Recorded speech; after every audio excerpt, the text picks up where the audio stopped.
Bom dia a todos. Esta é mais uma das nossas lives semanais. Dessa semana é especial. Estamos fazendo 36 anos de módulo e vamos, como sempre, falar sobre questões relacionadas à LGPD. E para essa live de hoje, teremos o Dr. Gilberto Martins, que vai falar sobre as questões jurídicas, as exigências legais e aspectos da lei. Eu vou falar um pouquinho sobre gestão de riscos, depois a Gabi Portilho, ela fala sobre a questão dos dados em formato analógico e também sobre toda a questão de temporalidade, né? Temporalidade, quanto tempo guardar as informações. E, por fim, depois o Fernando Neri vai falar um pouquinho sobre a questão de guias de implementação, especificamente hoje, guias para implementação na área de TI.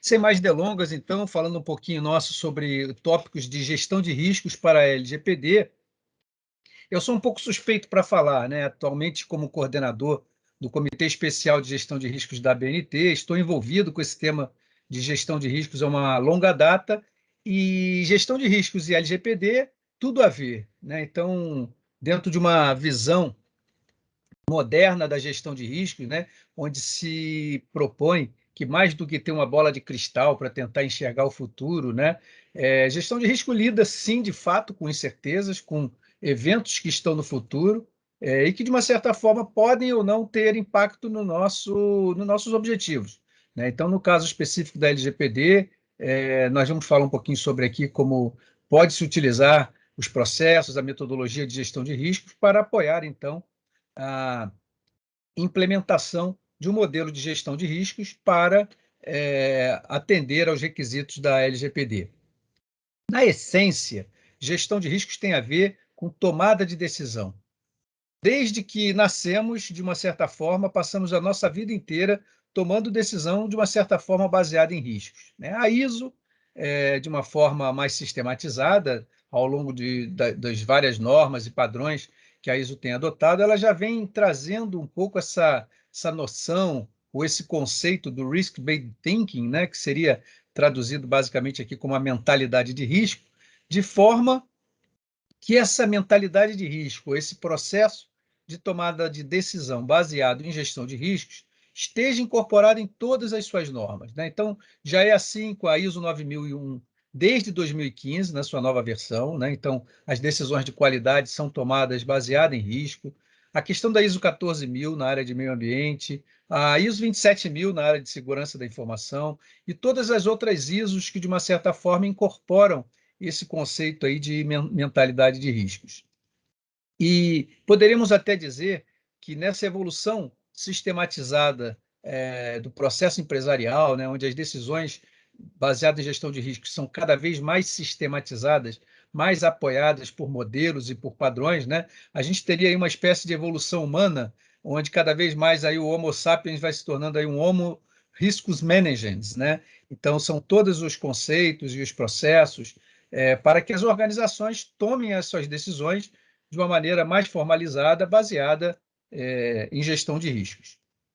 Dentro dessa linha, a ISO tem trabalhado em desenvolver padrões que possam suportar essa noção da mentalidade de risco, e um dos padrões que eu diria assim é o nosso carro-chefe, né, a ISO 31000, é a grande norma internacional de gestão de riscos e que veio trazer a ideia de uma linguagem comum, uma linguagem de gestão de riscos que possa ser utilizada amplamente por todas as empresas, de todas as áreas, de todos os setores, de todos os tamanhos, em qualquer localidade, né? Então, a ISO 31000 é uma norma curta, uma norma bastante enxuta, ela tem menos de 20 páginas, né?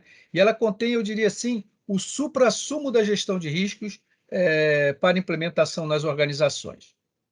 E na LGPD, né? Como aplicar a gestão de risco na LGPD, basicamente já partindo da origem da ISO 31000, né? Que é a própria definição de risco.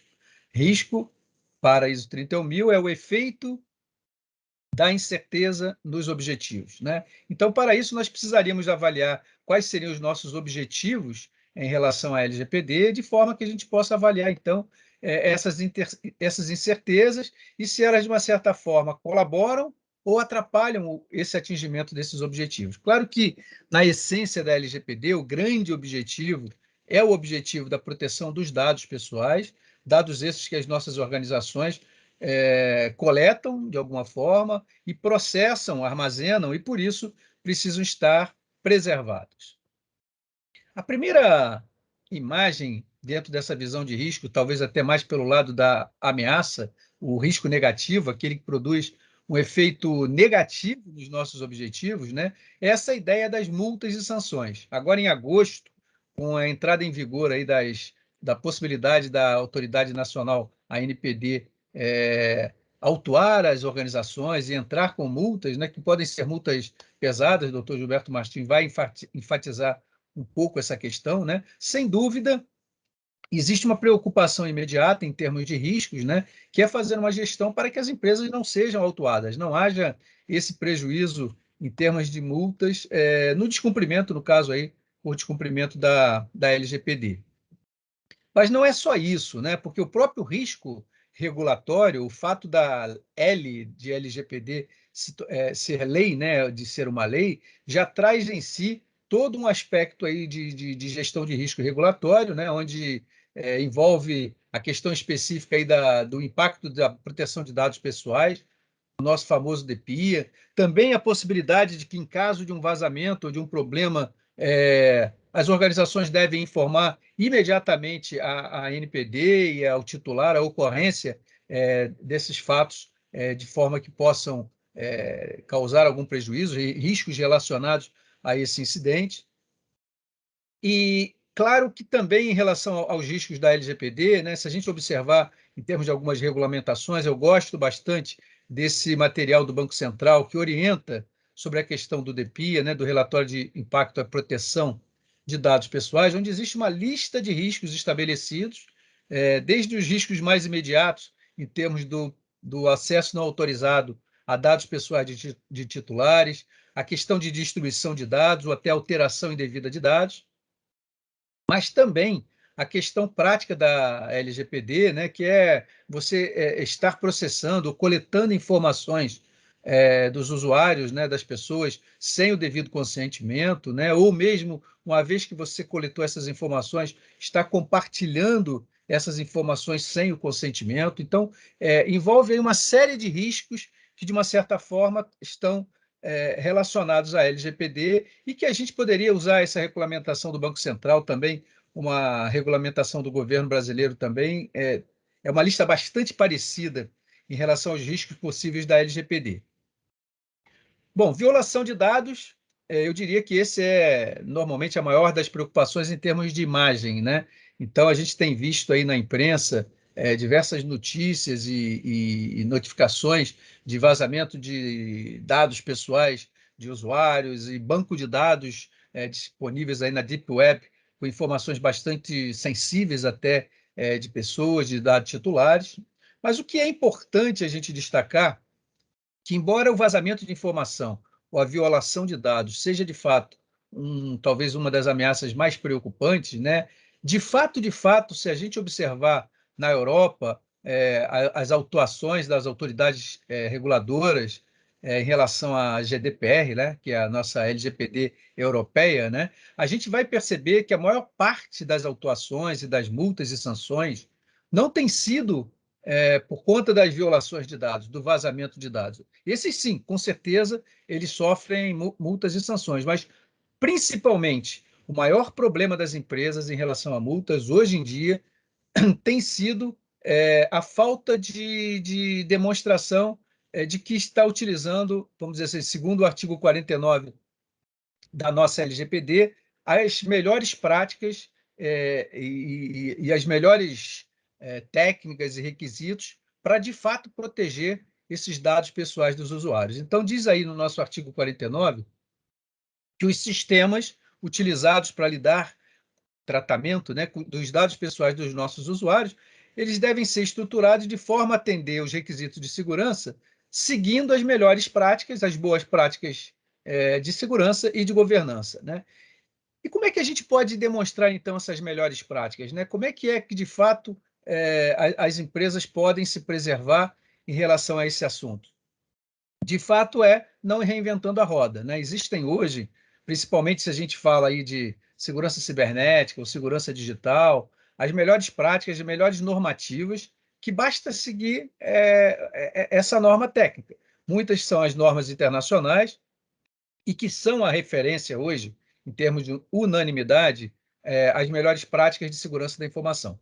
Vale destacar o SIS, os controles do SIS, agora na sua versão 8, é uma versão recente, bastante atualizada, né? Então, inclusive aqui os antigos 20 controles do SIS, que existiam na versão 7.1, foram resumidos agora para 18 controles, e surgiu agora o controle número 3, que eu diria que para a LGPD, para a questão de dados pessoais, é imprescindível, né? Que é o controle de proteção de dados. É claro que as organizações, em termos de segurança cibernética, têm várias outras preocupações recentemente, agora com os casos de ransomware que têm sido reportados, né? Por exemplo, o controle número 5, que é a gestão de contas, né? Ou o controle número 6, que é o controle de acesso às informações. Tudo isso é muito importante e, de uma certa forma, eu diria que utilizar os controles do SIS significa que, na prática, esses 18 controles que são desdobrados em 153 medidas de segurança, ações efetivas para se proteger os dados nas organizações, em resumo, a grande, é a grande estrutura com as boas práticas para se provar e demonstrar que, de fato, as organizações estão sendo diligentes e responsáveis em relação ao tratamento. Em relação ao SIS-8, eu já faço um convite para que vocês possam acessar o canal YouTube da Módulo, onde recentemente nós fizemos uma live específica sobre os controles do SIS, a versão número 8, e a novidade é que essa versão, né, liderada pela Módulo e com o apoio de várias outras empresas, nós traduzimos o SIS-8 para português. Então, apesar de constar aqui nesse slide aqui os 18 controles do SIS em inglês, estamos ainda aguardando essa versão oficial ser liberada pelo SIS. O conteúdo já está pronto. Então, assim que tivermos a formatação final pelo SIS, essas informações nos serão encaminhadas. Então, recomendo bastante a utilização do SIS-8, principalmente nesse conceito de melhores práticas, para que você possa demonstrar dentro da sua organização que segue as práticas recomendadas pelos especialistas. Bom, SIS-8 em termos de tecnologia, e quando falarmos, por exemplo, de segurança da informação, ou mesmo a segurança e a privacidade, a proteção de dados pessoais, temos a 27.701. Mais uma vez, fica o convite para que vocês acessem o canal YouTube da Módulo. Tem uma live específica também sobre a 27701. Essa é uma norma internacional específica para a proteção de dados pessoais.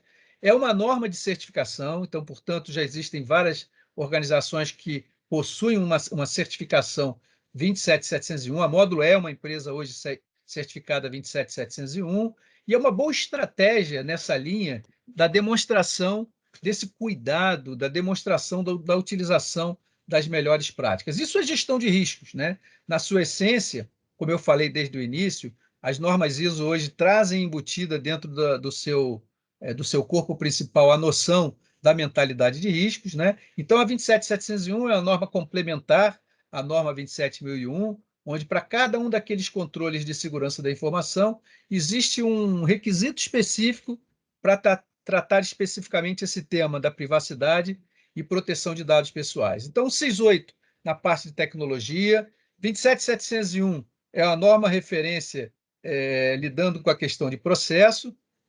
E como nós podemos ajudar? A Módulo desenvolveu, baseada na ISO 31000, uma metodologia que nós chamamos Mod FAIR, né, que é baseado no padrão FAIR do Open Group, que é uma novidade interessante para as organizações hoje em dia, né? Porque dentro das normas ISO, elas requisitam que as empresas devem implementar um modelo de análise e avaliação de riscos que seja replicável, que seja reproduzível, né? Então, até então, as empresas com uma certa dificuldade em implementar seus modelos têm utilizado também os chamados modelos qualitativos, onde a gestão de risco estabelece categorias para os riscos, né? Nós temos aí riscos altos, risco médios, risco baixos, né?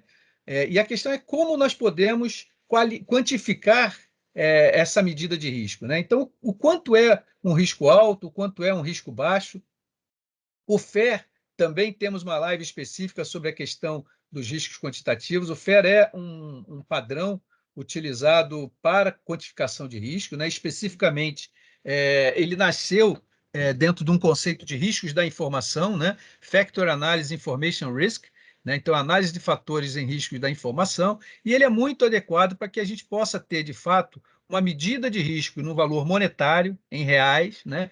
De forma que, do outro lado, quando a gente estiver fazendo um budget, um orçamento, um plano de investimento, a gente possa comparar, vamos dizer assim, o nosso custo com o nosso benefício, né? O benefício sempre vai ser o risco atual reduzido com a implementação daquele controle, e o custo do controle, então, vai permitir que a gente tenha lá o retorno do investimento, né? Então, se, por exemplo, investirmos 1 milhão para reduzir um risco em 10 milhões, né, temos aí um ROI excelente. É mais ou menos essa a métrica que nós podemos seguir. E a implementação desses modelos de gestão de riscos, né, a gente utiliza uma ferramenta recém-lançada agora pela Módulo, que é o QuantRisk, que é uma ferramenta que já traz embutido todo esse modelo de quantificação de riscos.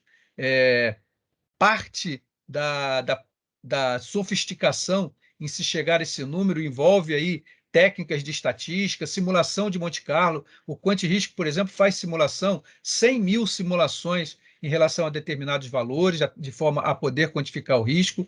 E tudo isso pode ser estabelecido em termos de riscos para a LGPD, que são os riscos, como a gente já falou no início, de multas e sanções, são os riscos das violações de dados, são os riscos que os titulares ou o Ministério Público eventualmente venham nos acionar como organização em relação à proteção desses dados. Então, em resumo, era isso. Esse tópico de gestão de riscos tem tudo a ver com a LGPD, e eu vou deixar agora, na continuidade da nossa live semanal, a palavra com o doutor Gilberto Martins, que vai explorar um pouco mais essa questão das multas, os aspectos jurídicos e, por que não dizer, né, o que seriam esses riscos legais, esses riscos regulatórios, esses riscos jurídicos relacionados ao não cumprimento da LGPD.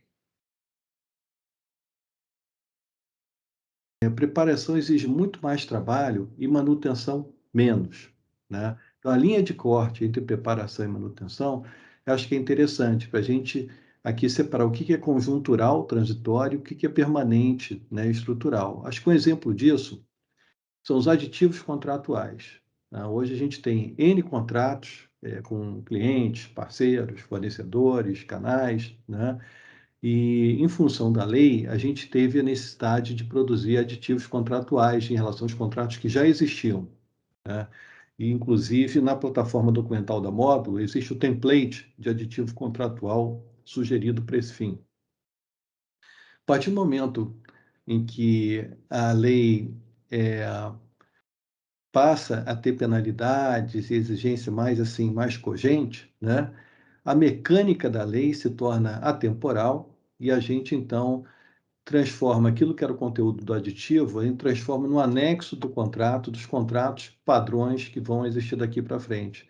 Então, a gente sai do mundo de ficar aditivando e criar uma nova oportunidade de contato com o cliente, parceiro, etc., e colocamos isso numa base default. Então, a gente sai do caso a caso e entra no padrão do permanente, né? O que já é exigível e que depende de regulamentação? Porque a ANPD, ela baixou um calendário regulatório extremamente ambicioso e que vai durar 2 anos, né, para que seja cumprido. Então, existe muita coisa ainda a ser regulamentada e, portanto, as exigências não estão ainda no ar, não estão em cena, né? Então, é importante destrinchar, separar o joio do trigo nessa situação. Por exemplo, bases legais. As bases legais, consentimento, cumprimento de contrato ou de regulamento, já são autoaplicáveis. Isso aí não depende de regulamentação. E o que não é autoaplicável e depende ainda? Os critérios de aplicação da multa, né? A dosimetria, né? A quantificação da multa. Então é importante não ficar esperando alguma coisa ser regulamentada quando ela já está autoaplicável, né? Por outro lado, não se assodar, não se afobar e colocar o carro na frente dos bois em relação a alguns detalhes de modelos, de relatório de impacto e outras coisas mais que podem não ser exigidas, né?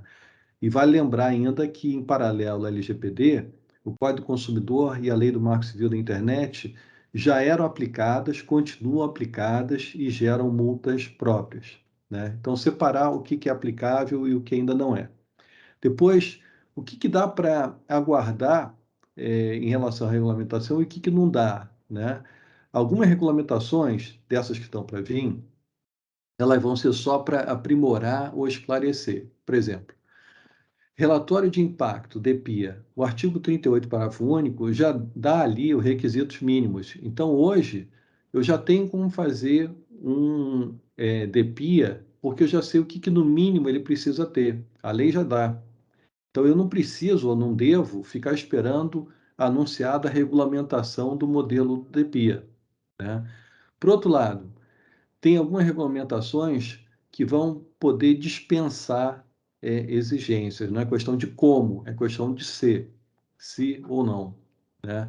É o caso de pequenas empresas, né, que atuem em setores que não sejam críticos ou que não envolvam um volume grande de dados pessoais. Nesses casos, né, a figura do encarregado poderá ser dispensada.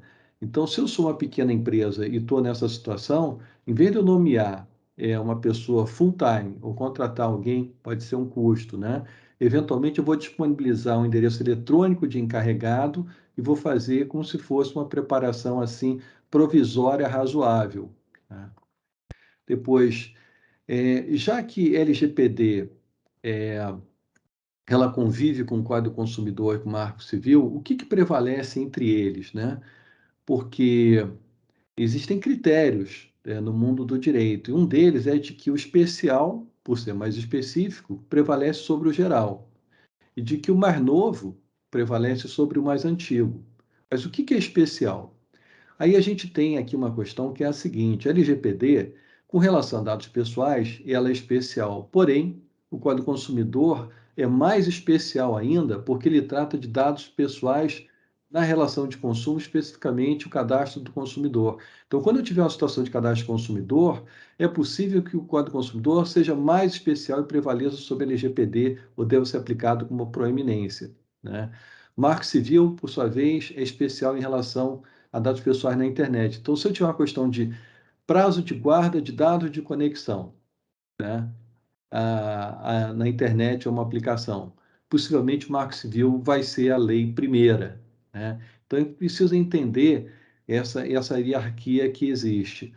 O Código Consumidor explicitamente acolhe direitos protetivos de consumidores e outras leis, então ele recebe a LGPD, e, reciprocamente, a LGPD e o Marco Civil elegem, no nível de fundamento, a defesa do consumidor. Então, existe entre eles, né, assim, um interrelacionamento. E já que eles se interrelacionam, como é que as autoridades também vão se interrelacionar, né? Bom, o Ministério da Justiça, o Ministério Público já vinham atuando, já vinham punindo, já vinham investigando, condenando, etc., independente da LGPD e da ANPD, né? Mas a LGPD diz que a ANPD, a Autoridade Nacional, é o órgão central de interpretação dela, né? E do estabelecimento de normas e diretrizes para sua implementação. E diz mais que as suas competências prevalecerão. Então, naquilo que for dados pessoais, em geral, não sei especificamente de consumidores, não sei especificamente de prazos de guarda de dados de conexão, etc., a prevalência é da Autoridade Nacional, da NPD e da LGPD, né? Ela tem, ainda assim, uma certa flexibilidade com relação ao consumidor. Como o consumidor e dados pessoais estão muito ligados, ela diz o seguinte: o titular, na hora que ele fizer uma reclamação contra o controlador, ele não precisa fazer essa reclamação perante a NPD, né? Até porque ela é um órgão mais novo, está se estruturando e tal. Ele pode fazer essa reclamação direto em relação a organismos de defesa do consumidor. Então, pode fazer perante o IDEC, perante o PROCON, perante a Senacom, né? Aliás, a NPD fez um acordo de cooperação técnica com o Ministério da Justiça, com a Senacom, que é consumidor, e com o CAD, que é a concorrência, para compartilhar dados, né? E tudo mais. Então, a NPD também tem o seu próprio canal de denúncias, e o consumidor.gov, que é o site, né, de reclamações oficial do governo, tem recebido muitas reclamações com relação à proteção de dados pessoais. Né? Um mesmo fato pode receber mais de uma punição? A gente sabe que as punições aqui da LGPD são pesadíssimas, podem chegar por cada infração, por cada uma, a 50 milhões de reais. E se a gente ainda tiver a situação de acumulação de punições, pior ainda. Então é importante saber se pode ou se não pode haver mais de uma punição, né? E a LGPD ela diz que não substitui a aplicação de sanções administrativas, civis ou penais. Então elas são cumulativas e até porque a LGPD diz que ela trata de normas gerais. Então, se a gente tiver normas especiais, os estados vão poder, e os municípios, o Distrito Federal, impor outras penalidades. Exemplo de normas especiais. As normas de dados pessoais durante a pandemia. Se você pode ou se não pode revelar quem se internou no hospital para se tratar, etc. Então, existe assim, uma complementaridade. É importante estar atento de que não existe apenas a LGPD. Né? Oportunidade de defesa no processo. Vai haver o contraditório? Sim, a lei garante esse contraditório, porém, é um contraditório, em tese, público, né? O próprio governo, no site gov.br, diz que os processos vão seguir as leis de acesso à informação, portanto, vão ficar públicos, né? E eles podem ser apresentados pela plataforma Fala BR. E no exterior também, se a gente olhar as punições segundo o GDPR, estão, por exemplo, nesse site Enforcement Tracker. Né? O processo pode ser questionado e revertido na justiça? Pode, que a NPD ela é, em última instância, apenas administrativa. Porém, a justiça já está sobrecarregada. Já existem mais de 600 processos relativos à violação de dados pessoais. Então, a eficiência ou morosidade da justiça pode ser um dado a ser levado em conta. Né? Quais as sanções para o setor público? Sim, porque a gente pode ter uma situação, por exemplo, houve algum vazamento de dados num órgão público. Se aplica a LGPD para a coletividade em geral, uma norma federal, mas as sanções disciplinares, elas podem vir numa lei estadual ou municipal, né? Por exemplo, São Paulo. São Paulo tem uma norma especial estadual que define quem é o encarregado, como a administração direta e a indireta também vão ser vinculadas, como é que é a organização, modelos, etc. E o próprio governo diz que se aplica complementarmente Estatuto do Servidor Público, a Lei da Improbidade Administrativa também. Né? Na NPD, quem decide, afinal de contas, é o Conselho Diretor, esse que acabou de ser nomeado, ou é ou melhor, o Conselho Diretor, que já foi nomeado desde o ano passado, que são basicamente 5 pessoas, né? O braço executivo, ou é o Conselho Nacional que acaba de ser nomeado, né? E, bom, existe um artigo que diz que a NPD tem competência para elaborar diretrizes para uma política nacional, né? E o conselho executivo, o conselho diretor, ele baixa o regimento interno. Porém, né, esse regimento interno inclui planejamento estratégico. Então, a competência do conselho, que é para diretrizes estratégicas, né, não está muito clara, né, como ela se distingue da competência para planejamento estratégico. Planejamento estratégico, diretrizes estratégicas. Então, um ponto a se verificar é se o conselho vai ser simplesmente consultivo ou quanto o conselho diretor executivo vai seguir a orientação consultiva. Né? E o que é ênfase educativa, que a NPD diz que vai ser a ênfase inicial? Né? Não vai ser punitiva, então seria um fator de tranquilização, porque essas punições pesadas não aconteceriam na prática logo no início. Né? Ela diz o seguinte, que a ênfase vai ser em monitorar, orientar, prevenir, e ela diz mais que as sanções vão ser aplicáveis a fatos ocorridos após 1º de agosto passado, ou para delitos que vinham de antes, mas que continuaram após 1º de agosto. Então, a julgar pelo que a autoridade está dizendo, né, as punições são para fatos ocorridos após 1º de agosto, agora recente.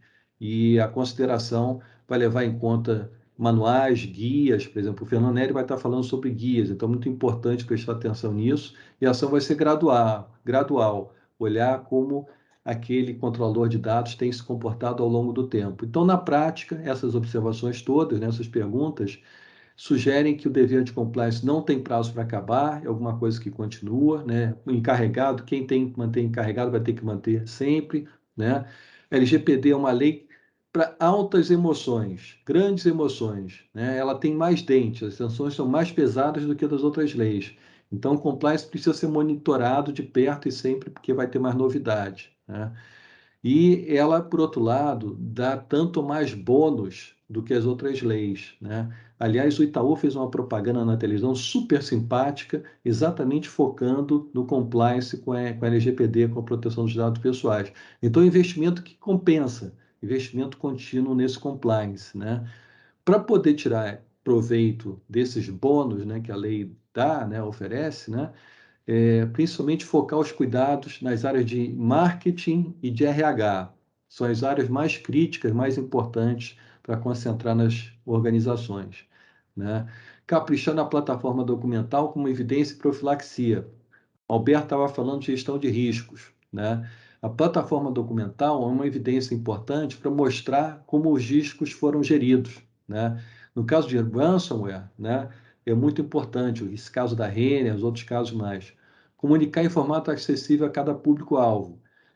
Política robusta, política online, website e cartilha e normas internas. Não colocar o carro na frente dos bois, mas, por outro lado, não dormir no ponto. Separar o que já é aplicável agora do que não é.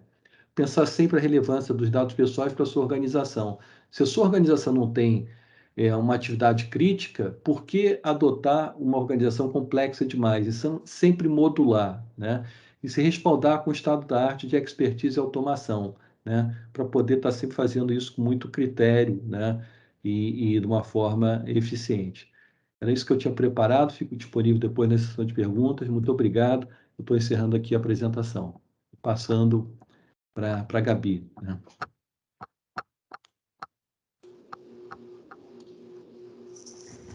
Bom dia, obrigada, doutor Gilberto. Bom dia, Fernando. Bom dia, Alberto. Isabela, obrigada pelo apoio. Queria parabenizar a Módulo pelos 36 anos e dizer que fiquei muito feliz em participar dessa comemoração. A gente conseguiu disponibilizar o PDF do primeiro livro que a Módulo editou e publicou, ficou maravilhoso. E acho que todos podem baixar, né, Fernando? Está lá no LinkedIn da Módulo e ficou bem legal. Então, eu já estou aqui me antecipando e convidando todo mundo a dar uma olhadinha lá no LinkedIn, na página da Módulo, e baixar o livrinho, que ficou maravilhoso, a digitalização está excelente. E já começando sobre digitalização, eu vou me apresentar rapidamente e vamos falar sobre, especificamente, os desafios que as empresas têm hoje para a digitalização de documentos de maneira adequada à LGPD, e quais são os requisitos que nós temos que observar para realizar essa digitalização? Bom, eu sou a Gabi Portilho, já trabalho em conjunto com a Módulo como grupo de trabalho há acho que 2 anos, né, Fernando? Alguma coisa assim. E a gente complementa toda a implantação de LGPD que a Módulo realiza com os clientes, principalmente em relação a essa conversão da informação de um suporte para o outro suporte, né?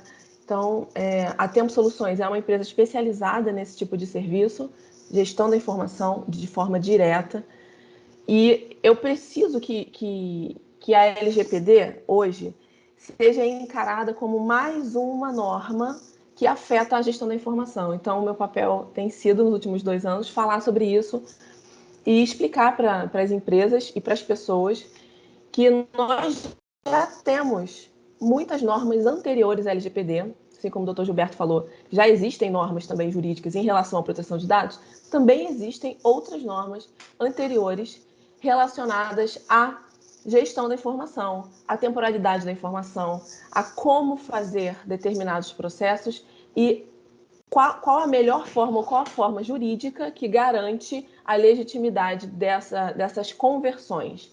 Quando eu falar conversões, entendam que é transpor um dado de um suporte, exemplo, suporte papel, para um outro suporte, por exemplo, digital.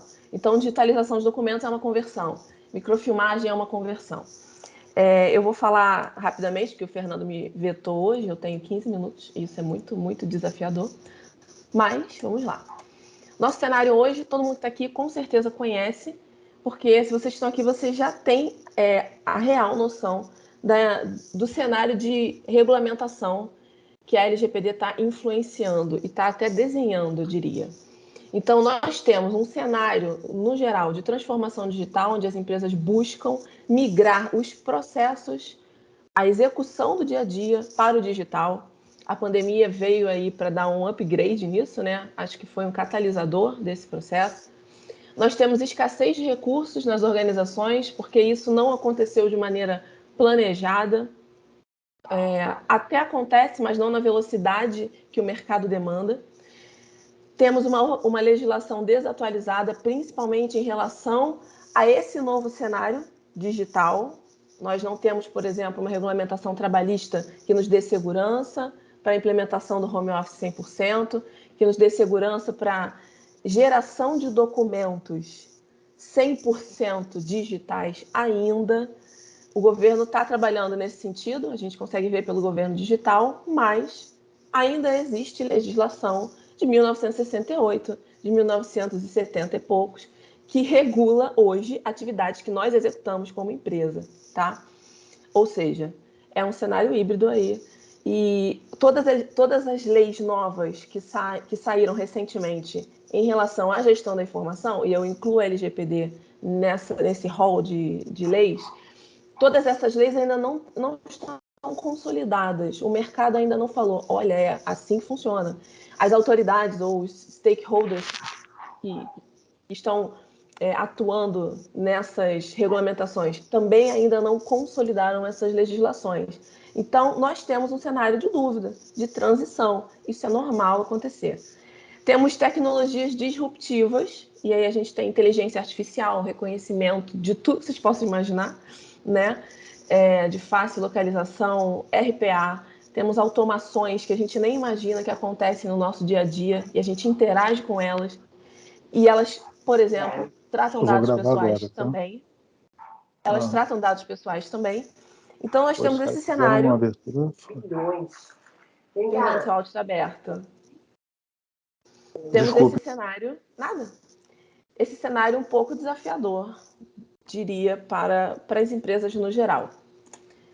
Bom, o que é importante a gente entender em relação à gestão da informação e LGPD? Isso daqui seria o primeiro mandamento, a regra de ouro. A LGPD, ela protege dados pessoais independente do suporte onde esse dado está impresso. Então, quando a gente fala dados pessoais, dados, não são apenas os dados que estão no nosso computador, no nosso servidor, nos nossos HDs, nos nossos telefones. Não são os dados que transitam digitalmente. São todos os dados pessoais que essa organização mantém, trata, armazena, processa, utiliza e etc. Isso quer dizer que as empresas que não nasceram digitais, e aí vou dar um exemplo de uma empresa que nasceu digital, Nubank. Nubank é uma empresa que nasceu digital, nasceu para ser digital. Obviamente tem processos, com certeza, que ainda tramitam em papel, mas a maioria da empresa é digital. Mas, no geral, as organizações que a gente tem hoje, preocupadas com a LGPD, são organizações que possuem um histórico. Eu vou até passar o slide aqui para a gente entender. Essas organizações possuem um histórico de tratamento de dados. A operação foi registrada em diversos suportes. Onde é que essa operação foi registrada? Posso ter um registro em papel, posso ter em e-mail, eu posso ter isso armazenado, documentação armazenada em caixas, provavelmente a empresa de vocês tem isso, com certeza. Eu posso ter na nuvem, eu posso ter diversos locais de armazenamento de uma informação, e essa mesma informação pode e com certeza estar replicada em mais de um local, com certeza. Então, o papel que eu guardo na minha gaveta, eu posso ter recebido por e-mail, imprimi e guardei na minha gaveta, exemplo. Então, eu tenho essa informação no e-mail, tenho essa informação no papel, posso ter essa informação num banco de dados que eu registrei no meu RP, por exemplo, posso ter essa informação numa nuvem que eu compartilhei com um parceiro. Então, além de nós termos vários repositórios para as informações atualmente, e aí a gente tem o grupo informação e dentro disso tem lá a minha categoria de dados pessoais, tá? Que é o que nos importa aqui para a LGPD. Mas, no geral, tudo isso importa, né? Um projeto de adequação LGPD, ele impacta positivamente a gestão da informação no geral. Então, eu posso ter várias vias, várias cópias dessa mesma informação. E isso, como diria o Alberto, atrai risco, infelizmente, atrai risco. Então, pensem um pouquinho assim, na minha organização, na minha empresa, quais são os repositórios que guardam hoje, que eu utilizo para acessar ou que eu faço tratamento de informações? Vocês vão chegar a N respostas. E quais destes armazenam e tratam dados pessoais? Então, começando daí, a gente consegue fazer uma análise.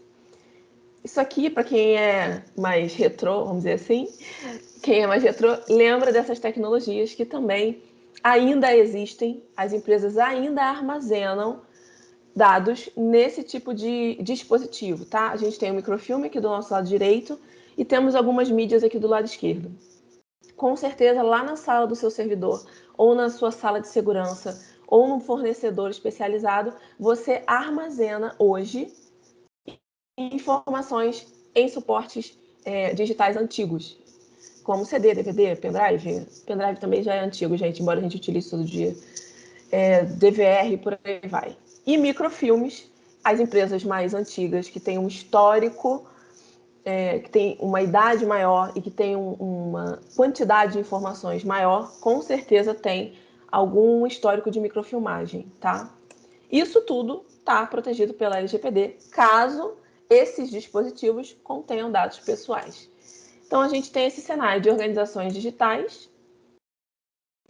Temos as organizações híbridas, que eu classificaria a maioria das empresas nessa categoria, que a gente está naquela transição ainda, né? A gente ainda tem papel, a gente tem um monte de coisa rodando no digital, e a gente está vivendo nesses dois mundos. E nós temos, exemplo, as organizações tradicionais, exemplo, órgãos públicos. Inclusive, essa foto aqui é uma foto real de um órgão público, onde nós fizemos um mapeamento. Isso tudo é processo que, por exemplo, se estivesse tratado de outra forma, agilizaria o atendimento ao cidadão. E aí, como a gente faz para garantir o direito do titular nesse cenário? Como é que a gente gerencia essas informações de maneira estratégica? A gente tem suporte analógico, dado em mídia, dado em papel, diversos formatos, temos dados duplicados, temos múltiplos repositórios e todo esse ambiente, ele é impactado pela LGPD e pelas regulamentações que vêm a reboque, tá? Então, o que nós sugerimos, e isso já existia, tá? Eu não estou inventando a roda aqui. Quem já trabalhou com arquivo ou conhece de arquivologia sabe que eu não estou inventando nada disso, só estou trazendo, tangibilizando para quem nunca viu. Nós, quando pensamos em gestão da informação, a gente precisa pensar em ciclo de vida, e a LGPD, ela regula também que isso seja definido para que a gente possa atuar em cima daquela informação. A gente precisa pensar em taxonomia, eu vou mostrar exemplos. A gente precisa pensar em prazos e políticas de retenção dessas informações. E quando a gente fala de informação e desce para o nível de dado pessoal, a gente vai agregar a legislação, que vai me dizer, olha, o seu prazo legal para guardar essa informação é de X tempo, agregar essa legislação, essa regulamentação com a sua operação. Então, exemplo, o prazo legal é 5 anos para a guarda dessa informação, mas a sua operação precisa consultar essa informação por 10 anos. E a gente, quando a gente desenha uma política de retenção, a gente junta esses dois vetores aqui e chega num consenso. Então, a gente monta a nossa própria política de retenção. É uma política individualizada, personalizada para cada organização. Obviamente, seguindo as diretrizes do mercado, as diretrizes das regulamentações setoriais. Por exemplo, se a NPD regulamentar algum prazo de guarda para assuntos específicos, nós temos que utilizar. Nós temos o Arquivo Nacional, que tem uma tabela de temporalidade que a gente utiliza como base. Os estados costumam ter tabelas estaduais para se classificar o documento de forma padronizada no estado inteiro. Então, a gente consegue, o CFM, por exemplo, também tem uma diretriz para prazo e retenção de informações. Tudo isso nos ajuda a construir uma tabela e um plano de classificação para a nossa documentação. Isso está previsto na LGPD, isso é importante. Isso está previsto lá na LGPD. Então, a gente faz tudo isso, a gente define metadados para que a gente possa encontrar essa informação, para o tratamento ser feito de maneira mais efetiva e para que a gente possa conduzir essa informação para a destinação correta que ela deve ter. Então, essa informação, sendo dado pessoal, o que eu tenho que fazer com ela? Quando a gente está fazendo o projeto de LGPD, sempre tem essa pergunta. Qual o prazo de guarda da informação? O que eu vou fazer no final dessa informação? Ela nasceu, ela foi compartilhada, ela foi trabalhada, ela foi enriquecida. E aí? E no final, o que eu faço com ela?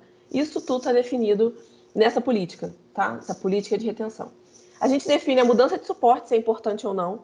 A gente normalmente faz uma identificação do conteúdo do acervo, ainda que seja macro, para a gente analisar esse risco, porque acervos em diversos repositórios, eles precisam dessa análise de risco também. Eles passam pela nossa análise de risco quando a gente está implantando a LGPD. E a gente sensibiliza os usuários, porque o usuário está pensando, dado pessoal, ele vai pensar automaticamente no e-mail, no telefone, no site que ele acessou, na rede, e ele vai esquecer o papel que está dentro da gaveta dele, e que muitas vezes tem, por exemplo, uma lista de funcionários, uma lista de clientes, uma lista de CPFs. Então, indo para a prática, o que nós precisamos fazer que é importante em relação à gestão da informação no geral? A gente precisa de taxonomia e indexação. A gente tem que definir hierarquia da informação. O que é mais importante, qual é o topo? Exemplo, no RH, a gente vai separar por assuntos. Então, eu tenho contribuições sociais, tenho imposto de renda, folha de pagamento, FGTS, histórico do funcionário, pasta funcional. Esses assuntos, eles definem a hierarquia do que é mais importante, o que é mais crítico, e aí a gente aplica os conceitos da LGPD também. A gente define indexação, como eu vou encontrar essa documentação, como eu vou fazer essa classificação, para que no final do ciclo de vida e durante essa utilização dessa informação que nós estamos tratando, usando no dia a dia, para que a gente possa encontrar, saber onde ela está em cada etapa do processo, até o momento que ela pode ser arquivada ou descartada. Quando eu falo arquivada, quem for arquivista, gente, não me julgue, eu estou falando arquivada, e aí a gente sabe que tem vários prazos de guarda e várias categorias de arquivo, tá? Mas, no geral, a gente guarda ou a gente expurga. E a gente realiza o inventário. Aqui tem um exemplo de como a gente pode fazer essa classificação, essa destinação final. Quem quiser printar essa tela, fica à vontade. E quem preferir baixar essa apresentação, eu vou disponibilizar para módulo, e a módulo pode enviar para quem pedir, sem problemas, tá? Então, isso aqui é um exemplo de como a gente pode fazer na prática. Obviamente, organizações com um acervo documental muito grande ou com muitos tipos de documentos diferentes precisam de diversos grupos e subgrupos. A gente chama de classes e subclasses de documentações, para essa classificação ser efetiva. Ah, mas por que eu tenho que fazer isso? Lá na frente eu vou falar da digitalização e vocês vão entender por que é importante que a gente faça isso. Com isso, a gente consegue entender como será a nossa tabela de temporalidade. Aí a gente termina de consolidar o nosso plano de classificação, que é com base nas classes e subclasses, com base nessa hierarquia da informação. A gente estabelece os prazos de guarda, considerando todas as legislações aplicáveis. Então, é importante a gente entender o que a nossa empresa precisa no dia a dia, mas a gente precisa analisar essas legislações que estão aqui orbitando o nosso processo de negócio. Então, a gente tem a LGPD, a gente tem a LAI, a gente tem legislações setoriais, muitas legislações setoriais, inclusive. Por exemplo, a SUSEP é uma reguladora que define muita coisa sobre guarda de documentos, prazo de retenção, o que fazer e o que não fazer. Exemplo, tá? E a gente estabelece a destinação final dessa informação. Quando eu falo documento, eu estou querendo dizer conjunto de informações dentro de um contexto. Então, eu estabeleço a destinação final. O que eu vou fazer com isso no final de tudo? Eu vou guardar? Vou atrair risco guardando? Vou atrair risco expurgando? Tudo que a gente faz atrai um certo nível de risco. E aí eu tenho aqui um exemplo de tabela de temporalidade. Quem quiser realmente ver um pouquinho mais sobre esse tema, digita no Google assim, ó, CONARC, que é Conselho Nacional de Arquivo, TTD, ou Tabela de Temporalidade. O primeiro link do Google já vai mostrar para vocês a tabela de temporalidade sugerida pelo CONARC para as atividades meio das organizações. Nós podemos usar como base para fazer a nossa política, tá? De retenção, que é o nome bonitinho da tabela de temporalidade do plano de classificação. Então, quem quiser pesquisar no Google, fica à vontade, vocês vão ver, é um documento um pouquinho mais antigo, mas ele serve perfeitamente ainda, hoje. Aqui a gente consegue ver a classe, o assunto, exemplo de documento, em que suporte essa informação está, qual o grau de confidencialidade, em que fase de arquivamento ela se encontra, e aí isso é um conceito mais arquivístico, não vou entrar nesse mérito, se a gente vai fazer mudança de suporte ou não, e qual a destinação final dessa informação por tipo de assunto. Nas observações, costumamos colocar uma observação para o dia a dia. Então, ó, regulamentação tal, regulamentação XYZ. Nesse caso aqui a gente tem, os arquivos digitais não serão eliminados. Exemplo. A gente consegue incrementar isso aqui colocando outras coluninhas para outras classificações que a LGPD, por exemplo, ou que a ANPD nos solicite ao longo do tempo, né, conforme as regulamentações forem sendo criadas. Além disso, a gente tem o desafio da digitalização de documentos, que nessa transição do analógico para o digital, eu preciso muitas vezes pegar o que eu tenho em papel e botar no ambiente digital para minha equipe que está em home office ou que está na rua, em campo. Eu preciso que essa equipe acesse essa informação. Como eu faço isso? Eu posso fazer de uma maneira simples, que é simplesmente digitalizar no meu scanner, no meu escritório, ou eu já posso fazer prevendo completar o ciclo da informação, ou seja, eu faço de acordo com a regulamentação. Nós temos hoje uma regulamentação específica para a digitalização de documentos, é o decreto 10278 de 2020, ele é recente, e ele estabelece requisitos específicos para essa digitalização possuir validade jurídica.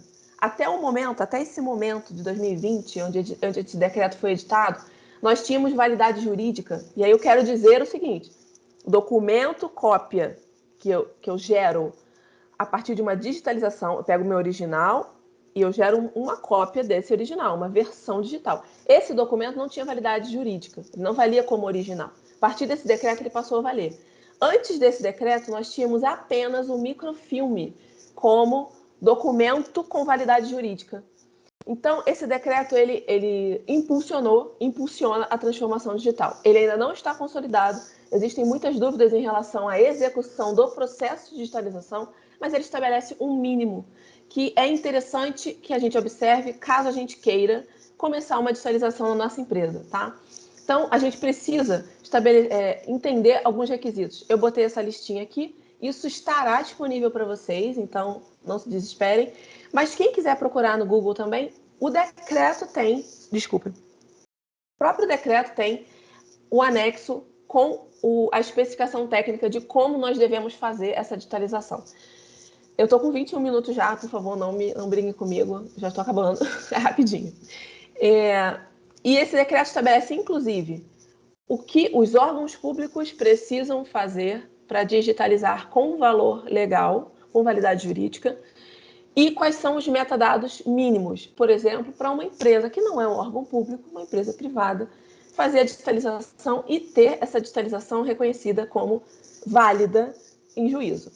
Então, a gente tem a assinatura digital, e eu fiz esses tópicos para realmente a gente conseguir entender o que o decreto nos pede. Nós precisamos ter um documento com assinatura digital, precisamos ter uma qualidade mínima de digitalização e tipo de documento. Então, a resolução é uma resolução alta. Normalmente, a gente costuma passar o OCR nessa digitalização, ou seja, eu já digitalizo com a camada de texto correspondente àquele documento, para ele ser pesquisável. Com certeza todo mundo já viu esse tipo de documento, de PDF. Esse documento precisa ser um PDF-A, que significa PDF Archive, é um PDF de armazenamento. Ele guarda toda a informação sem fazer compactação, ou seja, ele faz uma cópia fiel do original em 300 dpi, para a gente não perder informação nenhuma. Isso pode ser auditado, tá? Depois da digitalização. Nós temos metadados obrigatórios pela legislação e nós temos metadados opcionais. E a legislação, ela bota bem claro, tem um quadrinho, isso foi muito bem feito. Tem um quadrinho lá dizendo pra gente, olha, classifique desta forma, indexe desta forma. Se você quiser um nível acima, subir um degrau, acrescente estes indexadores aqui. Então, o decreto também, ele se encontra com a LGPD nestes artigos que eu cito aqui, 8, 9 e 10, e também no artigo 12, que fala sobre o expurgo e a temporalidade. Quando a gente pensa em expurgo e temporalidade, e a gente pensa em digitalização, muitas vezes as empresas entendem que digitalizando podem expurgar. E não é isso, isso não é verdade, isso não pode, inclusive, acontecer desta forma. É necessária uma análise de assunto, de regulamentação e de uso, de utilização dessa informação na sua empresa. O descarte ele não é um processo, simplesmente pega o documento e tritura ou joga fora. Nós temos um processo para se realizar esse descarte, ele tem que ser documentado e essa documentação vai fazer parte, por exemplo, do seu compliance da LGPD, certo? Eu coloquei aqui os exemplos de metadados mínimos. Quando eu falo metadado, entendo indexadores, palavras-chave que eu preciso para classificar essa informação. E o decreto, ele sugere que a gente tenha o indexador de classe, destinação, gênero e prazo de guarda. E aí, ou seja, aí a gente volta lá para a nossa política de retenção, o nosso plano de classificação, nossa tabela de temporalidade, onde a gente definiu isso daqui, exatamente isso que o decreto nos fala. Olha, é melhor que seja assim, porque você vai organizar melhor a sua informação. Isso aqui, digitalizado, se remete a uma orientação que foi criada no mundo analógico, que é a nossa tabela de temporalidade. Então, é uma evolução, gente. A gente ainda está nesse momento de transição, ainda vai durar muito tempo. Nós temos muito papel acumulado nas empresas, nas organizações, no governo. Os processos ainda não são 100% digitais. E isso tudo aqui faz parte de um cenário desafiador que a gente precisa enfrentar. Então, quando a gente pensar na nossa organização nos próximos 5 anos, eu preciso prever, preciso entender que é necessário pensar em classificação documental, em TTD. LGPD não é nem necessário, é obrigatório, né? Como o Dr. Gilberto falou, guardadas as devidas proporções por tipo de empresa.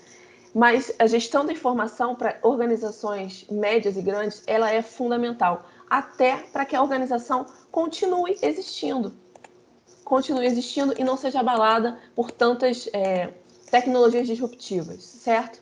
Então, deixo aqui também o último slide com algumas perguntas para vocês pensarem em relação à organização de vocês, onde está essa informação no meu dia a dia, e se eu sou um gestor, como funciona esse fluxo dentro da minha organização, se o meu conteúdo está indexado, qual o nível de indexação, os meus funcionários, meus colaboradores, minha equipe, ela consegue encontrar a informação? Ela tem dificuldade de acessar essa informação?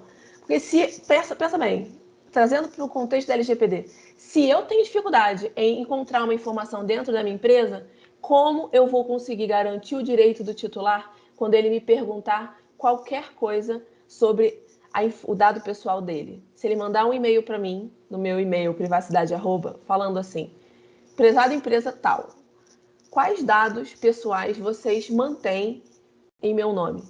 Se eu tenho hoje dificuldade de encontrar os meus documentos e minhas informações, como eu vou conseguir responder esse titular?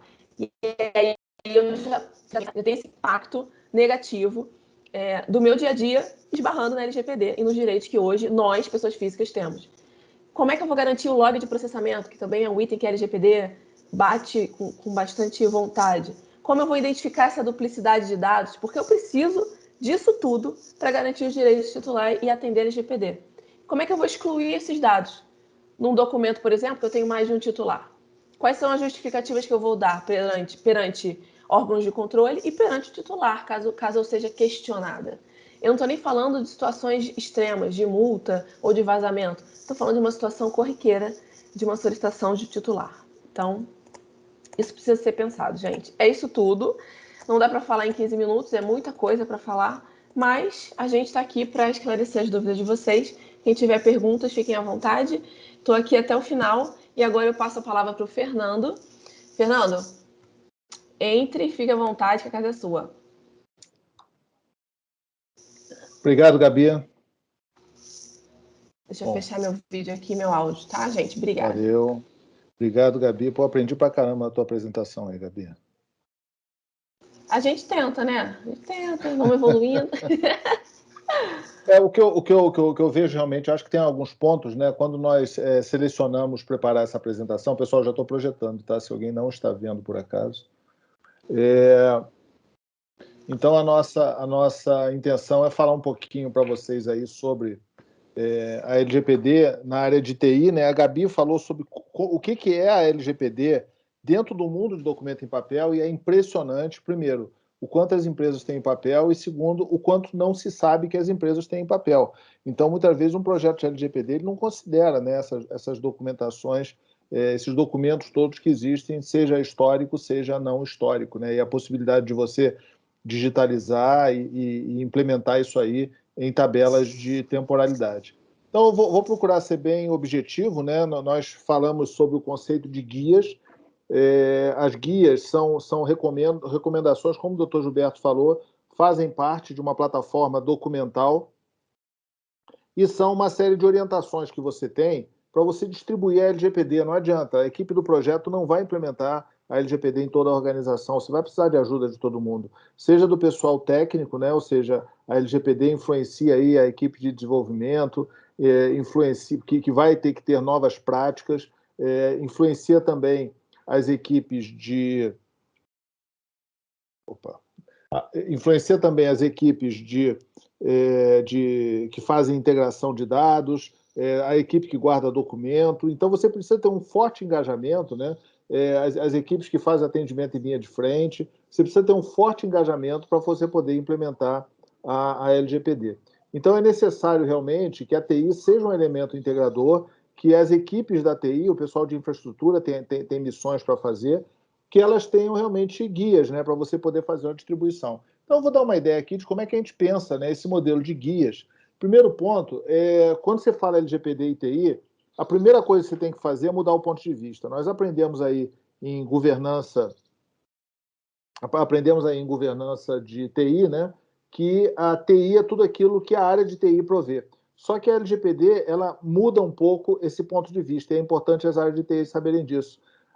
Para a LGPD, o que vale é o uso, o que vale é o dado. Então, se você tem um dado pessoal sendo utilizado dentro de um aplicativo que não está sendo provido para a TI, e a missão até hoje da TI foi prover conectividade e segurança, agora realmente a empresa precisa pensar também nessa aplicação. E é importante, né, para você não ter vários cadastros, que além da lista dos sistemas providos pela TI, esses sistemas utilizados pelos usuários, e tem alguns que são bem banais, está bem simples, como o sistema do banco, como o sistema do plano de saúde, o sistema que o jurídico usa para acompanhar os processos judiciais, tudo isso são sistemas que precisam estar na lista do TI. Então, essa mudança de ponto de vista dos sistemas providos pela TI para os sistemas utilizados pelo usuário, eu acho que é uma mudança importante que precisa ter.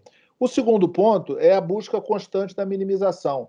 TI e marketing aprenderam a vida toda a coletar o máximo de informações. Só que com a LGPD, no caso dos dados pessoais, é o mínimo possível. A gente já viu aí vários cursos, e o Big Data, né, que foi uma tecnologia que veio antes do fortalecimento do conceito da proteção de dados pessoais, o Big Data ele incentivou mais ainda você coletar mais e mais e mais informações. Só que a LGPD deu um freio, e você precisa agora pensar em não ter um formulário com o máximo de informação, mas ter um formulário com as informações necessárias.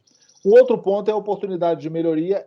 A LGPD ela é uma justificativa para você melhorar uma série de processos.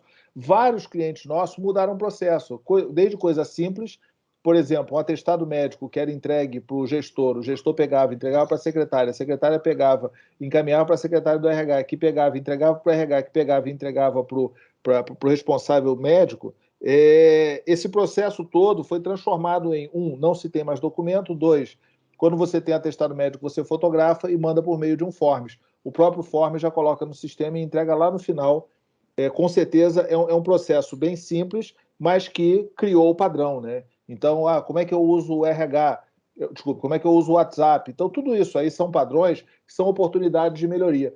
E eu acho que tem várias oportunidades de melhoria, né? Eu estava conversando com um cliente que aumentou a senha para 14 caracteres. Matematicamente, é um tamanho razoável para você não ter a senha quebrada por força bruta. E aí hoje a gente ainda escuta a empresa falar que precisa manter 8 caracteres porque as pessoas não vão aceitar. Bom, mas você vai aceitar sofrer problemas com LGPD, ransomware e assim por diante? A própria pandemia também é um elemento, né, que fortalece as aplicações digitais e a própria transformação digital. Ou seja, hoje nós estamos num momento que eu acho que a área de TI nunca teve para justificar a sua atuação. É claro que tem que falar a linguagem do negócio e tem que olhar realmente para o resultado que você vai trazer. Outro ponto que é bem importante para a TI é o Privacy by Design, é você realmente manter tudo novo seu, toda a sua gestão de mudança tem que ser submetida à análise crítica do Privacy by Design e também o Privacy by Default, ou seja, o default é a proteção, é a privacidade. Então, um exemplo simples, se você tem um formulário de internet que as pessoas preenchem e tem lá uma opção, você aceita receber e-mail comercial meu? Essa opção, pelo Privacy by Default, ela não pode estar preenchida. Por quê? Porque o default é a privacidade. E caso ela venha preenchida, né, para quando der o ok no formulário, aquilo lá já virar um consentimento, isso pode ser considerado um consentimento obtido por meio de vício. Algumas áreas são extremamente parceiras da TI, os nossos projetos aí realmente a gente vê muito isso.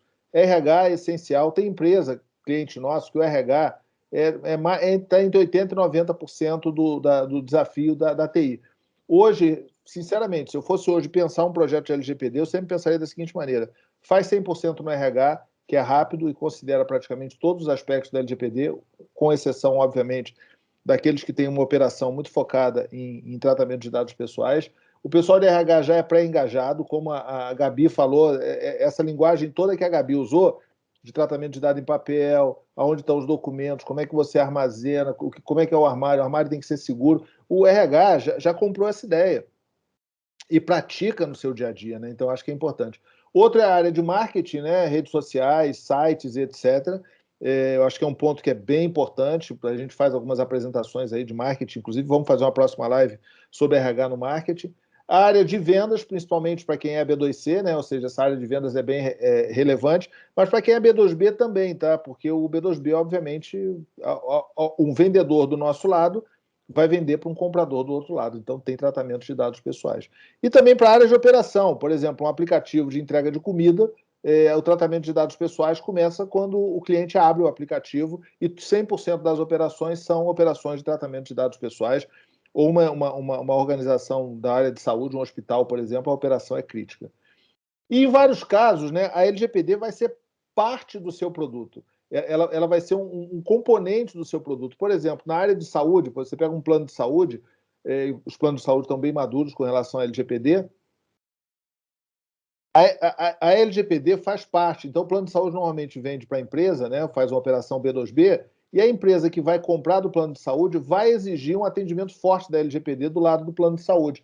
Então, o produto do plano de saúde não é só, né, os atendimentos, os exames, as cirurgias, mas é também o atendimento à LGPD. E esse é um ponto importante para a TI pensar, porque a TI precisa ser um componente dentro da visão de negócio. Então, acho que a LGPD trouxe um momento importante para a gente pensar a tecnologia da informação. Então, algumas guias que a gente enxerga. Primeiro, você vai precisar revisar todos os seus documentos de gestão. Tá? Todos eles. O paradigma hoje da LGPD, o paradigma hoje de uso da tecnologia da informação com a LGPD é bem diferente de antes. Ou seja, a própria governança de TI está impactada, o seu plano diretor, o seu plano estratégico, a sua política de segurança precisa ser mudada. Quer ver um caso, né? O doutor Gilberto sempre comenta, as políticas de segurança pré-LGPD, elas começam assim, a informação tem valor e é patrimônio da empresa. O dado pessoal não é. O dado pessoal, o titular, é a própria pessoa. Então, ela muda esse conceito. E outro ponto, né, é que a própria governança de TI, ela tem elementos que são conflitantes com a LGPD. Então, você tem que pensar a governança de TI hoje dentro do ponto de vista da LGPD. Algumas aplicações. BI. Então, um caso simples que a gente sempre recomenda para os nossos clientes. Cliente, olha só. Você tem BI? Tenho. Vamos olhar para o fim do BI, tá? Vamos olhar lá no visualizador. As pessoas enxergam dados pessoais do BI? Por meio do BI? Não. Não. Então tá legal. Tá? Não precisamos fazer nada. Sim. Caso sim, a gente precisa justificar aquele uso. Tem um ponto que é bem importante, que a própria lei fala que o dado anonimizado não é considerado dado pessoal. Então você pode fazer o seguinte, se as pessoas lá do outro lado que estão vendo hoje o nome da pessoa, elas precisam ou não saber quem é. Caso não, você pode aplicar anonimização. Caso sim, você precisa fazer processos especiais de segurança. De qualquer maneira, você precisa ter atenção no BI. Primeiro, os sistemas de integração, principalmente os ETLs, eles fazem o quê? Eles vão lá na fonte, capturam os dados e guardam num banco de dados. Né? O ETL é extrair, transformar e carregar. Então, ele pega esses dados que estão no BI e gera um outro banco de dados que pode ser um data lake. Normalmente, o data lake tem muito menos segurança do que o sistema original. Então, é necessário você fazer esse tipo de equalização, ou seja, a segurança é crítico no BI para a proteção de dados. Por outro lado, se você conseguir que 100% dos dados sejam anonimizados, você resolveu o seu problema, porque você não vai estar tratando dados pessoais e é um ponto bastante positivo. Mas o meu BI é um BI contábil, eu só tenho lá as rubricas, não tenho o nome de ninguém. Beleza, se é isso, você não está tratando dados pessoais, isso é um diferencial. Então, o BI exige algumas mudanças com relação à LGPD. Outro ponto, o desenvolvimento de sistemas. Primeiro, se você usa a fábrica de software, todas precisam estar cadastradas. Todas precisam responder um questionário de LGPD. Todas elas precisam registrar os dados pessoais que elas estão tratando. E é importante, né, porque durante o desenvolvimento e a homologação, eu diria o seguinte, 100% das entrevistas que nós fizemos, 100% das entrevistas que nós fizemos, o desenvolvimento de software é feito em cima de uma base real, né, o que é realmente muito cômodo, mas é arriscado para a LGPD. Você pode fazer o desenvolvimento com dados anonimizados e logo depois você, quando for fazer as homologações finais, ou seja, você reduz, né, a sua superfície de ataque. Então, são pontos que são discutidos. Nota o seguinte, isso não é uma regra, isso é uma orientação para ser pensada caso a caso. Cada caso é um caso. E o outro ponto é o privacy by design, ou seja, todos os novos sistemas já precisam tratar a proteção de dados e privacidade, já precisam considerar a legitimidade, já precisam considerar a minimização, já precisa considerar os aspectos relativos ao tratamento de dados sensível, já precisa classificar os campos de dados sensíveis como campos de dados sensíveis. Então, tudo isso aí é bastante relevante no desenvolvimento. Outro ponto é que os sistemas seus que estão em produção precisam ser avaliados para saber se eles precisam alterar. Então, ele precisa ter minimização? Faz sentido? É o primeiro ponto. Eu uso aqui um sistema, esse sistema busca um monte de dados. Será que eu consigo reduzir, tirar um campo da tela? Ou seja, isso aí vai, como eu falei, vai reduzindo. O Alberto falou em risco, né? O primeiro ponto da análise de risco pela ISO 31000 é o contexto. Se você consegue reduzir o seu contexto, automaticamente, né, você já vai reduzir o seu risco negativo. Tratamento de dados sensíveis, aspectos de transferência internacional, você precisa classificar os sistemas para saber se ele está fazendo transferência internacional de dados pessoais ou não. Fazer modelos de classificação da informação, inclusive, tudo que a gente aprendeu até hoje de classificação da informação, os conceitos, as legislações, elas são baseadas em classificação da informação em papel, tá?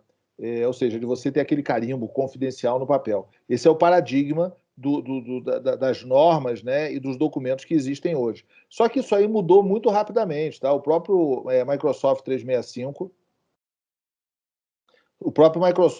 365, ela tem uma série de recursos para você, por exemplo, na Modo nós usamos classificação no Microsoft 365. Se eu for mandar um e-mail para qualquer um de vocês, antes de eu mandar, ele vai perguntar, Fernando, qual é a classificação desse e-mail? Se eu vou criar um documento, um PowerPoint, por exemplo, esse PowerPoint está classificado como público. Mas se ele fosse restrito, ou fosse interno, ou se fosse confidencial, ele estaria registrado. E, por exemplo, se eu faço um PowerPoint confidencial com o Alberto, se eu mandar para qualquer um de vocês, não vai aparecer. Se eu tentar projetar nessa conversa, ele também não vai aparecer. E outro ponto, é um ponto de atenção grande e que precisa de muita conversa com as áreas fins, são os arquivos planos. Planilha, TXT, XML, ou seja, esses arquivos existem. E o que elas têm a ver com a TI? É que esses arquivos são extraídos de sistema. Ou seja, a maioria dos BI tem um botãozinho, né, na parte superior direita ou esquerda, que você clica e você transforma aquela consulta no Excel. Várias vezes em HTML você marca uma área, copia e cola em cima de uma planilha. Então, o tratamento de arquivo plano também é essencial e tem vários recursos para isso. O Shadow IT, ou seja, é necessário você ter um capítulo de Shadow IT dentro da sua política, dentro das suas ações. Inclusive, né, a própria pandemia e o trabalho em casa, o teletrabalho, trabalhar em qualquer lugar, inclusive tem saído, né, orientações do Ministério Público do Trabalho, otimizações, né, tem sido uma alternativa, por exemplo, ponto. Uma empresa lá que tem o ponto com um relógio que você vai com um crachá de aproximação. Bom, se você está em home office, não faz sentido você ir até a empresa para você bater um ponto. Como é que você faz? Faz em papel? Não faz? Bota um aplicativo? Então, tudo isso aí vai remetendo para o uso de dispositivos e computadores pessoais que precisam de segurança. Então, você precisa regulamentar isso. Outro ponto é o inventário de sistemas qualificados. Ou seja, o sistema antes ele tinha qual é o banco de dados, como que ele faz, como é que é o modelo de integração. Hoje o sistema precisa ter lá, esse sistema trata dado pessoal, esse sistema trata dado de criança, esse sistema trata dados sensíveis, esse sistema compartilha dados com alguém. Então você tem que fazer esse inventário e qualificar mais ainda o seu sistema. Também no Shadow IT é necessário fazer a classificação da informação, dizer onde que esses dados podem estar, e ela tem realmente um impacto bem grande da pandemia. Outro ponto é a gestão de fornecedores, ou seja, para atender a LGPD é importante que a TI, ou uma outra área, né, porque às vezes é a área de suprimentos que faz isso, tenha uma gestão de fornecedores e a classificação desses fornecedores. Se esse fornecedor trata dado pessoal seu, você precisa saber qual o volume que ele trata. Ele trata dado de criança? Trata dado sensível? Aquelas mesmas perguntas que nós tínhamos falado. E esse cara é o quê? Ele é um co-controlador? Ele é um operador? Ele é um suboperador? Existe, né, um paper bem bacana aí da NPD que fala sobre esses elementos. E também você tem aquele inventário que eu falei qualificado de terceiros e principalmente tratar em cima da gestão de mudança. Se você muda o seu fornecedor, você tem que aplicar Privacy by Design. Se você vai jogar uma RFP, um edital na rua, você tem que aplicar o Privacy by Design. Então é essencial que você realmente tenha essa disciplina e também fazer com que os seus fornecedores, o exemplo que eu dei do plano de saúde, hoje em dia, né, o fornecedor que vai ser contratado, ele precisa estar atendendo a LGPD, porque senão isso aí vai trazer risco para você.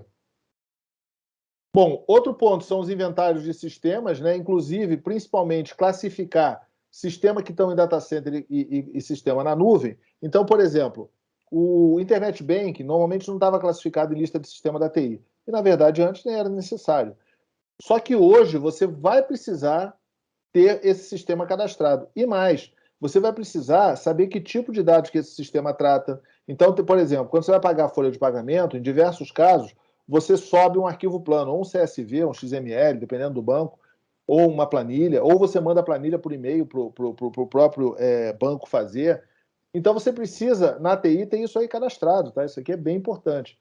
O outro ponto, né, é você ter no inventário de sistemas atributos da LGPD e fazer a sua gestão de mudança. Outro aspecto que eu acho que vale uma revisão é a política de backup. Você olhar a política de backup e também, dentro dessa política de backup, você considerar que você precisa olhar a LGPD. A LGPD, né, a Gabi até falou esse problema em papel, né? Ou seja, você decide que vai eliminar o dado pessoal de alguém. Mas esse cara está num backup de 3 anos atrás, como é que eu faço? Então você tem diversos. Ela falou também uma outra questão. Eu vou eliminar o dado pessoal de alguém, só que esse dado pessoal está num papel que tem o dado pessoal de outras pessoas. Então tem vários pontos para se pensar, né? Vários detalhes, e backup é um elemento importante e, obviamente, a minimização ajuda o backup, né? Se você reduz o volume que você precisa backupear, você vai estar minimizando. Outro aspecto é o controle de acesso, né? Várias empresas estão colocando o AD em nuvem, isso aí traz um componente de segurança assim, bem interessante. Nós temos tido uma experiência muito boa com relação a isso, inclusive no que se refere ao trabalho remoto, né? Vai ajudar bastante você. Outro elemento são os 2 fatores de autenticação. Você usar hoje, é essencial o uso dos 2 fatores de autenticação. Vários dos desafios, das invasões que causaram, né, esses casos de ransomware que estão por aí, talvez uma decisão simples, né, como o uso de 2 fatores de autenticação ou múltiplos fatores, né, dependendo da sua estratégia, pode multiplicar. E também padronizar, né, ou seja, não adianta nada você, eu tenho aqui os meus sistemas, e o cara está no AD em nuvem, está com 2 fatores de autenticação, a senha forte, está com tudo, mas quando eu vou usar um sistema super crítico que está na nuvem, o meu fornecedor ele aceita que seja uma senha de 4 algarismos, por exemplo. E aqui realmente você precisa ser bem rigoroso, né, para a criação de senhas fortes, ou seja, senha de 8 caracteres não dá mais, tem que mudar. A configuração também do Microsoft 365, né, principalmente no que se refere à classificação da informação, o Microsoft 365 tem recursos assim que são super fáceis de engajar, o que sempre foi um desafio, tá? Porque antes ficava dentro de um template, né? Você tinha um template dentro da empresa, aí você vai fazer um documento em Word, e vai classificar, você tem que colocar, bota a marca d'água e tudo mais. Hoje, realmente, isso aí está bem interessante. Você pode também padronizar o acesso via dispositivos externos do Office 365, por exemplo, nós aqui na Módulo, a minha filhinha gosta de jogar no meu celular o jogo da Moranguinho. Aí, ou seja, ela vai acessar. Só que o meu celular tem, o tablet tem aqui o meu Word, tem o meu Teams, tem o meu Everest, tem o Outlook, tem vários sistemas. Então, como é que faz? Ou seja, ela vai poder acessar esses sistemas, inclusive que eles já estão pré-logados, né? Ou seja, eu uso o Teams no meu celular e não fico logando toda hora, ele já está pré-logado. Não. O próprio Microsoft tem um recurso que quando eu vou acessar o celular, o meu celular pessoal, que tem o meu Teams corporativo, eu preciso colocar, por exemplo, a digital. Então, são vários recursos existentes. E um outro ponto também, né, é padronizar o armazenamento de documentos em nuvem. Isso aí, para a LGPD, é uma notícia, assim, excelente. Ok? Bom, pessoal, então é isso. Eu vou passar a palavra aqui para o Alberto. Obrigado a todos. Nós marcamos aí nossos 36 anos. Eu só vou avisar aqui para a Bela, que pode ser, para a Bela e para o Alberto, para o pessoal, que pode ser que eu saia um pouquinho antes, que já começou uma reunião minha agora. Então, pessoal, muito obrigado. Estamos à disposição de vocês. Vocês têm nossos contatos. E obrigado pela presença aqui na nossa live e até uma próxima vez. Bom, obrigado, Fernando. Hoje passamos um pouquinho do tempo aqui, mas acho que tem 2 ou 3 perguntas rápidas aqui que a gente pode encaminhar. Eu vou passar a pergunta da Nilce, doutor Gilberto, que ela pergunta uma opinião sobre a questão de uma ficha cadastral na qual é solicitada a informação do sexo, feminino e masculino. Isso é um dado sensível para a LGPD, sendo enquadrado no item referente à vida sexual? Doutor Gilberto, se Nilson, puder... Obrigado pela pergunta. Não. O sexo em si, né, masculino e feminino, é um dado pessoal, sim, mas não é sensível. O sensível seria a preferência sexual, os hábitos sexuais. É uma pergunta que é muitas vezes feita. Tá bom. Tem uma pergunta da Gabriela aqui também. Eu estou vendo, estamos implantando agora a gestão de dados pessoais e temos muitas dúvidas. Duplicidade de dados pessoais em titulares diferentes é uma. Gostaria de trocar mais informações sobre isso. Gabi, se você quiser responder essa pergunta aqui, a questão de duplicidade de dados pessoais que você já abordou. Oi, Alberto. Eu até respondi a ela, depende do cenário, né? A gente vai ter, com certeza, o dado pessoal duplicado em diversos suportes. Pelo que ela escreveu aqui, ela falou duplicidade de dados pessoais em titulares diferentes. O dado pessoal, ele refere somente a um titular. Então, quando a gente tem um homônimo, a gente precisa ter um identificador único, por exemplo, CPF, por exemplo, outros documentos que sejam números únicos, que consigam individualizar aquele titular. Então, eu não sei qual é exatamente o problema em si, mas a gente com certeza tem na nossa organização hoje os dados de um titular em vários suportes e a gente com certeza tem homônimos Pode ser que tenha um Alberto Mourão Bastos no plano de saúde que você hoje utiliza, entendeu, Alberto? E aí, qual é o identificador que vai dizer quem é o Alberto que está falando comigo? Isso, inclusive, é uma questão de autenticação do titular, né? É uma das questões da LGPD que a gente tem pela frente. Mas eu estou aberta a discutir esse assunto, mandei meu e-mail aqui, quem quiser falar comigo, tá bom? É isso. Tá, joia. Muito obrigado, Gabi. Então, tem o e-mail da Gabi aqui. Fernando Neri, acho que se você quiser, aqui você já está respondendo. Muitas pessoas aqui perguntaram. A apresentação está sendo gravada, vai ser disponibilizada nos nossos canais do YouTube. Se você quiser fazer suas considerações finais, nós já estamos em cima da hora. Ok, Alberto, obrigado a todos. Bom, pessoal, um ponto que a gente sempre conversa com nossos clientes, né? A LGPD, ela exige 2 pontos. Um, você precisa planejar, e o 2, você precisa fazer gestão de mudança, porque toda hora surge coisa nova. E até esse tema que a Gabi tratou aqui junto conosco, né? É uma coisa que a maioria das pessoas que fazem projeto da LGPD não tem a menor ideia que existe, é uma realidade dentro da empresa.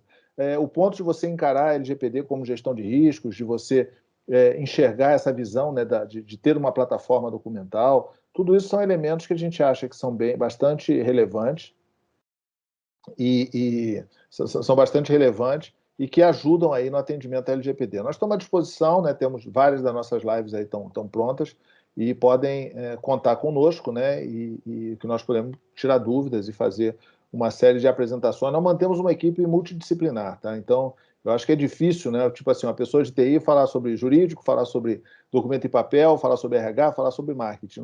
Aqui na Módulo, cada pessoa fala sobre um assunto e nós sempre trabalhamos do nosso lado com um time multidisciplinar. E isso tem se mostrado bastante eficaz. Então é isso, pessoal. Obrigado a todos. Bom fim de semana. Saúde. Até logo, pessoal. Um abraço. Até o próximo.